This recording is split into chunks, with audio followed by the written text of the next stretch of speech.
यो उडी जा भन्दा पनि जाँदैन। मैले कालो चस्मा लगाइदिएको छु।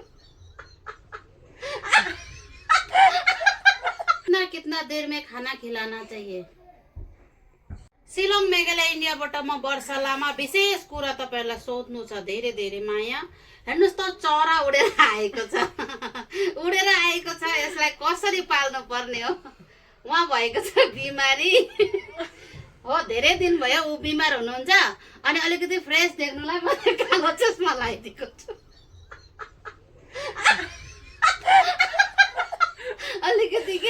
अलिकति मतलब हुन्छ नि, राम्रो देख्नुको लागि चाहिँ कालो चस्मा लगाइदिएको छु। आँखा गाडिएको छ क्या ज्वरो आएर। कालो चस्मा अनि मैले चाहिँ लगाएको, उसलाई शरम लाग्छ अरे एक्लै, अनि मैले लगाइदिएको कालो चस्मा। कालो चस्मा लगाएको छु। ए चरा छ हो।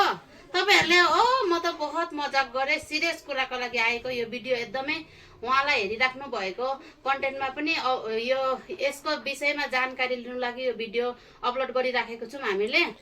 यो चरा आएको 1 दिन भइसक्यो। प्लिज यसलाई कसरी कुन प्रकारले हुर्काउने, के खिलाउने पिलाउने, यो उडी जा भन्दा पनि जाँदैन। उडी जा भन्दा जाँदैन। मैले पिन्जिरामा राखेको छुइनँ, कैद गरेको छुइनँ, उडी जा भन्दा गएको छैन। अब के खिलाउने भन्नु त। भात त्यति साह्रो खानु खोजे छैन। कुखुराको मासु लिएको थिएँ, खाएन कुखुराको मासु।